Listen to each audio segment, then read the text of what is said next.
So, welcome to another video.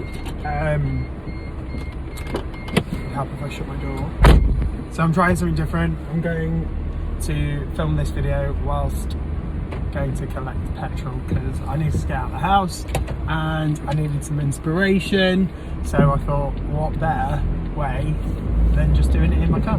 So today's video is about TV, film and movies that have had a positive look into gay society, gay films. When I was at college and university, I really got into looking at gay films and media with LGBTQ plus involvement, and these are my kind of recommendations. If you've never seen them, go and check them out. Comment below if I've missed any of your favourites, and let me know if there's some good stuff out there that I've not seen as well. So my first experience of gay TV was at a very young age, like not really young, but like young. I don't think I should have been watching it when I did, but I found it late one night on a TV. This is why parents shouldn't put TVs in people's rooms, but again, I would have found it anyway. I found a TV show called Queer as Folk, and kind of fell in love with it. It was based in Manchester. It's based around three main characters, all which are gay. One is 16, two of them are kind of middle-aged, and kind of just living their best life, and it's basically a fantastic piece of drama. It was kind of on that kind of edge of where Channel 4 were trying to do something a little bit more edgy, a little bit different, and yeah, really good. Now there was 2 seasons. The first season was a standard season, and then the second was a 2-parter, kind of wrapped up the story, kind of wrapped up the way everything kind of ended with these characters, and then it was picked up in America and turned into some massive thing. Didn't really get in with the Queer as Folk USA version, but let me know, what do you think? Did you see the US version of Queer as Folk? What do you think of it? Let me know down below. So that was my first thing. When I moved over to college, I was introduced to a play called Beautiful Thing. I found out it was made into a movie. Again, the movie was done around, I think it was like 1996, 1998. I'll put it in the description below. But I got to look at the play, which I thought was amazing, and then found the movie. And again, these are the kind of movies that I wanted when I was growing up. I wanted to be able to see 2 young boys fall in love and it be okay to a point. Yeah, okay, they had some struggles about the society that were around them, but again, it was love, and it was that typical story that you meet 2 people from 2 different worlds, they fall in love, and they have a little bit of a happier ever after. So you would have seen that kind of storyline played out in loads of heterosexual kind of films, and to see it in this kind of format was great, and it had some great music in there. So yeah, definitely check out the kind of soundtrack. My connection with Beautiful Thing, so again, I got to go and see it. I went and saw the play. Great stage version as well, so if you ever get to go and see the stage version, go and see it. If not, rent it, buy it, get the DVD. It is some good writing, and it is a good classic film, especially within the British kind of industry, and within British film. So yeah, same guy who did that also went on to do Closer to Heaven, which was a musical to the music of Pet Shop Boys. Here you go. Someone trying to be nice and let people in and out. So yeah, so Closer to Heaven. This wasn't a movie, this was a musical, like I just said. The musical was done by Pet Shop Boys and Jonathan Harvey, and again, it's about a 17-year-old kid moving to London and kind of experiencing that world, the nightclub industry, all that kind of stuff. And again, really good piece of stage work, which again looked at coming of age, looked at gay society, and it was kind of done in a way that had some great music along with it, kind of not your typical kind of musical love story. So that was good. Another one that's on Netflix, Holding the Man. I actually got to see this as a stage show. I've not actually seen the movie yet, so it is on my to-do list to watch the movie. But Holding the Man, again, it's about a couple who get together, and it's their kind of story of their life together and all that goes on with it. If you get to see the stage show, it was incredible. I got to see it at Trafalgar Studios, and it was incredible. It was such a good piece of writing. The writing was really good, and the storyline was great, and it was really heartfelt, and it's quite sad, it's quite emotional, but again, it just shows you what you do for someone who you love. And it doesn't matter if that is male and female, yada yada yada. It was a great piece. Holding the Man, again, when I was at university, I did loads of research into things. I found a slasher film. So it's by the producers of Halloween and the producers of I Know What You Did Last Summer, can't remember, but basically this was one of the biggest. It actually had a short theatrical release. It didn't just go straight to DVD, but it was a slasher film for a slasher audience, and the best thing about it, it was based around a group of gay guys going out on Halloween, visiting a carnival, and then dealing with a serial killer, which was great. I was like, this is classic. Your typical kind of, it came out when I was kind of looking into all the kind of like I Know What You Did Last Summers and Scream and things like that, and I thought, you know what, it'd be really good if we could just see a group, how a group of gay guys would react to a thing like that. And again, I saw me and my mates in this film, because I was just like, this is how me and my mates would handle having to deal with that, having to deal with being chased around a city with a slasher film.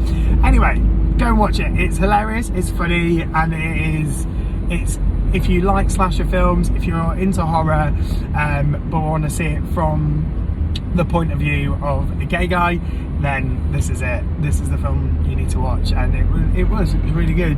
I did some research, and they said it was like the start of something new, but I haven't actually found any others. So if you know any other horror films based around gay guys that aren't anti-gay, of course, then definitely comment below and let me know what they are.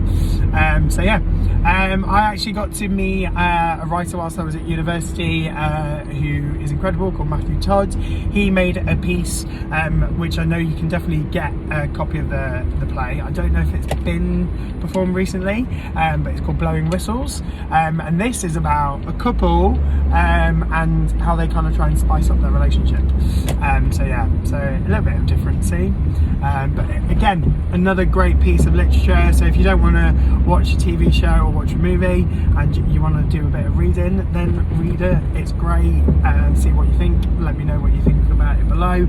I was lucky enough to see it performed live at Pride many years ago, and it's funny. It's got some heart. It's got heart. It's got laughs, and it's got a really good storyline that you can connect to.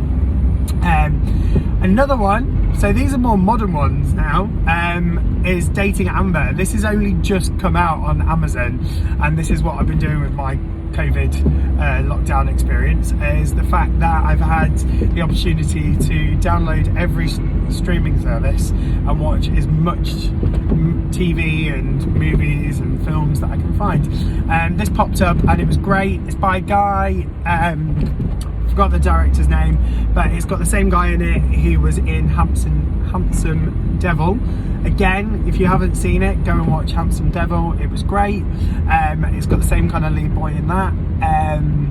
Handsome Devil is based at a private school for boys in Ireland, very heavy on rugby, and basically these two characters find a love of music, and it's about exploring their relationships and gay storylines as well. Dating Amber is hilarious. It's a comedy. Again, it's based in Ireland. It's about two misfits at school. One's this female and one's a male.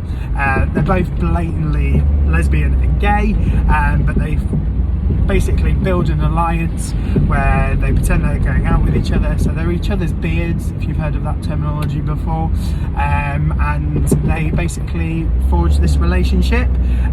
It looks at families, it looks at how to come out to your parents, is it right, when's the right time to come out, and it's about either following your own destiny and doing your own thing and becoming your own person, or of course it's that other thing about trying to keep your parents happy and trying to keep all that kind of stuff going alive. So if you get to watch it, if you've got an Amazon account, you can watch it. It's free. It's such a great film, and it's funny as well, funny and light-hearted, and yeah, it's got a really good heart to it.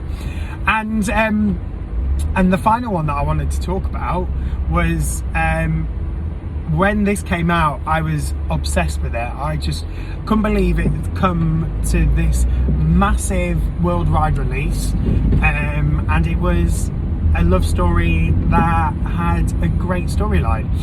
It's called Love, Simon. If you haven't seen it, definitely download it, rent it.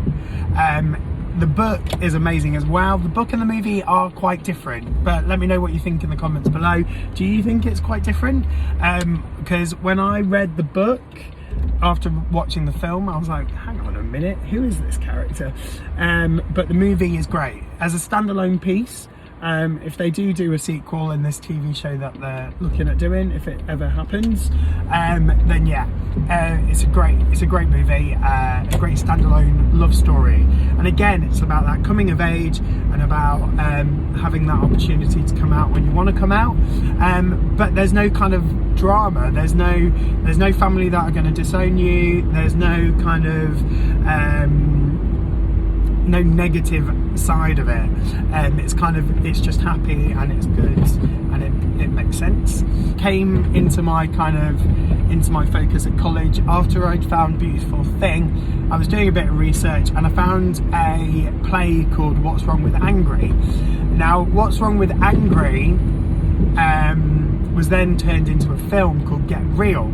Now this film was a little bit more edgy, because again, it looks at that whole kind of cottaging lifestyle and how you meet people, and if you are a young boy who is at school and doesn't know how to meet people maybe the same as them, this is a way of it happening, and it looks at that kind of little bit of a maybe creepy, but you know, it's there, it's part of the world that we live in.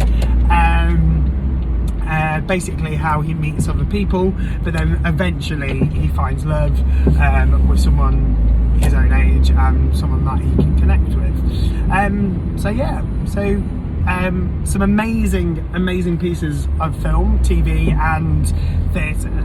Okay, so two things I completely forgot to talk about in that stream of consciousness. One, of course, was The Weekend, a great film about two gay guys meeting, and it's based in Nottingham. So again, touches home for me because that's where I'm from. So I did see a lot of places that I remembered from my youth. And of course, the same guy who directed and wrote that produced Looking, which is a kind of San Francisco kind of modern day. I would say I'll put it in the same kind of realms as Queer as Folk, following a group of gay guys kind of living their lives, and it was 2 seasons. First season was just a normal season, and then they made, from what I can remember, a feature-length episode to kind of tie up the loose ends. So back to me, that look at the life we live, and as it's Pride Month, I thought it was a great opportunity to make a bit of content about it, and of course a chance to kind of look at some of the stuff that I've been looking at and watching, and seeing what you guys have been watching, and if you can give me any helps as well with other films, TV or theatre that you think I should have a look at. So thanks for watching, enjoy, and I will talk to you soon. See you in a bit, bye.